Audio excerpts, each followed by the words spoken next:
What's up, Sooner Nation? Welcome back to the Sooner Surge, your channel for OU content. Whatever sport it is, if it's OU sports, we have it covered. So make sure you're subscribed to our channel. You turn on the notifications so you can be notified when we drop another video full of content. Also, check out the fan stop at thefanstop.com. It'd be a great place to go to get a gift the Christmas season. So check out the fan stop at thefanstop.com. Sign up for the Shirt of the Month Club. Use code SURGE, our special code there, and get 10% off your first 3 months. The Sooner women basketball team in the Dawgs Classic today, opening it up against DePaul with the dominating victory, 85-62, in a game, Jackson, that OU faced a little bit of adversity, getting some in foul trouble with Reagan Beers and Williams in early foul trouble. But this team dominated DePaul, led by Peyton Verhulst with 18 points, 9 rebounds, and 7 assists, getting near a triple-double, which is phenomenal. Yeah, you talked about the stat line from Peyton Verhulst, and you've seen her over these last really couple games start to fill the stat sheet a ton, Jeremy. You've seen her start to take that role of maybe kind of your do-it-all guard. That's what she is for this team, whether you need her to facilitate, whether you need her to get down in the paint and get some boards to help out Beers and Liz Scott down low, or if you need her to hit the outside shot, which she's starting to do now at a very good rate. And you talked about the foul trouble for Reagan Beers, but Liz Scott, she stepped up big time with 14 points, Jeremy. Took some of that load off Beers. Beers, she still played a heck of a game for being in foul trouble too. So it's not like Beers had an off night or wasn't playing well. And Skylar Van once again did Skylar Van things, Jeremy. And you talk about them facing a little bit of adversity. I think DePaul at one point in the third quarter got it down to like 15 or 13, and they were starting to hit some shots, get some offensive boards. And Oklahoma, they're able to push the ball in transition, get an easy layup, calm things down, and really show how just in an instant heartbeat they can stop all the momentum and get control of the game right back.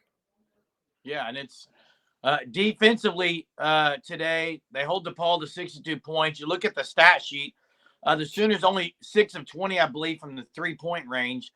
So weren't phenomenal shooting the ball. I know there are several that struggled from three ball. You take Peyton's game out, it was really pretty bad from three-point land, but they still win going away. One of the stats that stands out to me, if you were to go through and look at the assists from the Sooners today, several with 3 assists. They shared the basketball really well, Jackson. They had, I believe, 24 assists on 32 field goals.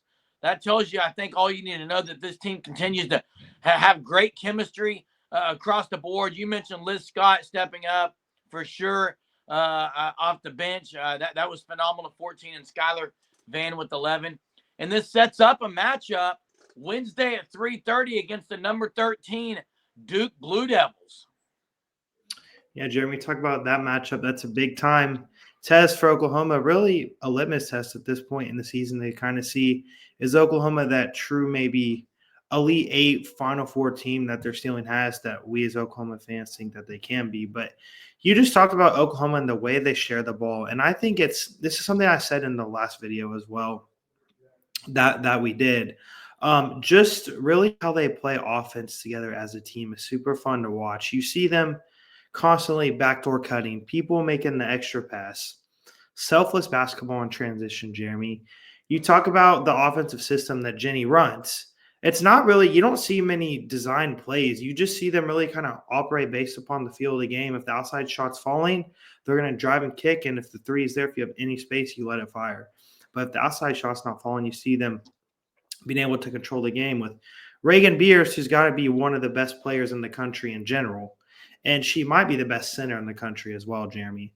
So you just talk about Oklahoma, their ability to control the game in so many different ways.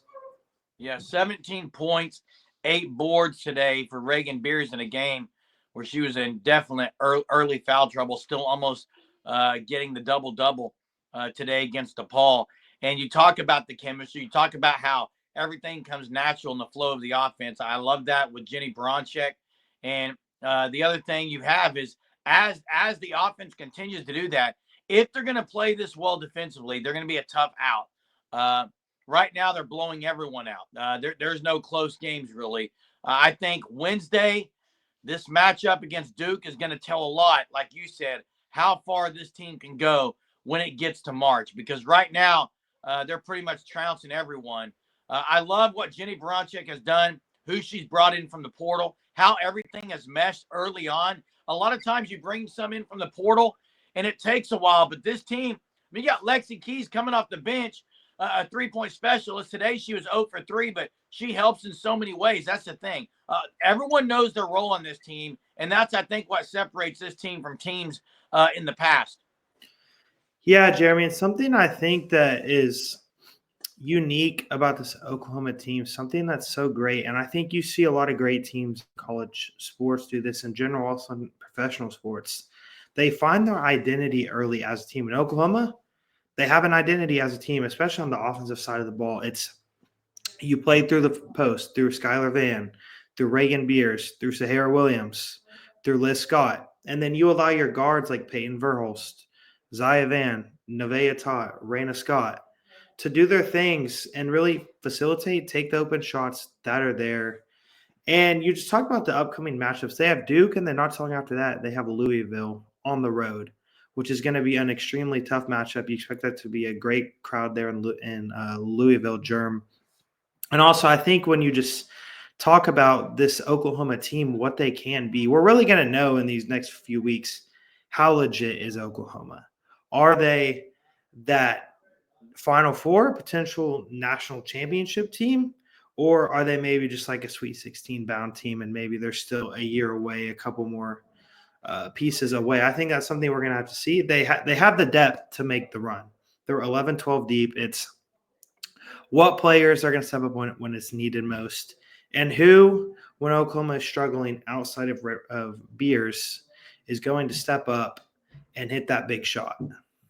And today it was Peyton Verhulst with, again, the near triple-double. This team has players on the outside. They definitely have players on the inside.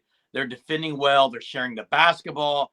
They have an elite head coach who's in her prime and kind of moving up the ranks as one of the top coaches in women's basketball. They're in the SEC now. A lot going well for the University of Oklahoma women's basketball program. You can catch them in action again Wednesday in the Ball Dogs Classic against number 13 Duke. Excited for that matchup as OU continues to try to stay unbeaten in the 2024-2025 season. Thanks for watching the content here at the Sooner Surge. Again, you don't need to go anywhere else. We have it covered. All sports, all the time, all Oklahoma. Make sure you're subscribed. You hit the like, you comment, give us your take on this game today against DePaul. Sooners win it 85-62. Take on Duke on Wednesday. We'll catch you next time, Sooner Nation.